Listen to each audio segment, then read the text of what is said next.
তাহলে এই তায়েফের দুটি প্রান্তে যে দুটি বৃহত্তম পাহাড় রয়েছে, দুটি পাহাড়কে একত্রিত করে সমস্ত তায়েফের মানুষকে আল্লাহ পাক ধ্বংস করে দেবেন, নিঃশেষ করে দেবেন, আপনি শুধু নির্দেশ দেন। তখন আমার নবী কি বলেছেন জানেন? তখন আমার নবী আল্লাহ পাকের কাছে বলেছেন, হে আল্লাহ, ওরা বুঝেনি, ওদেরকে ক্ষমা করে দাও, মাফ করে দাও।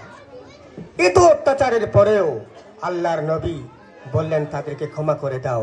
যারা তার উপর অত্যাচার করেছিল, যারা পাথরের বৃষ্টি করেছিল, যারা পাথর নিক্ষেপ করেছিল, তারা কেউ মুসলিম ছিল না, মুসলমান ছিল না, তারা ছিল তদানীন্তন সময়ের বিভিন্ন ধর্মের ধর্মাবলম্বী, কেউ খ্রিস্টান, কেউ ইহুদি।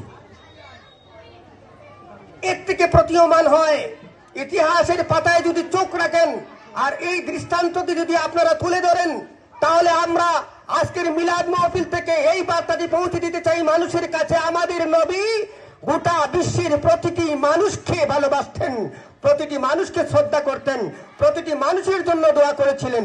শুধুমাত্র মুসলমানদের উন্নতির জন্য দোয়া করেছেন এমন কথা নয়, কারণ he was the messenger of for whole mankind. তিনি গোটা বিশ্ব মানুষের, প্রতিটি মানুষের জন্য করুণা হিসাবে এসেছিলেন, নবী হিসাবে এসেছিলেন। এটা বুঝতে পেরেছেন? Am I clear up to that? ধন্যবাদ আপনাদেরকে যে আপনারা বুঝতে পারছেন। তো আমার নবী এভাবে ইসলাম প্রচার করতে করতে শেষ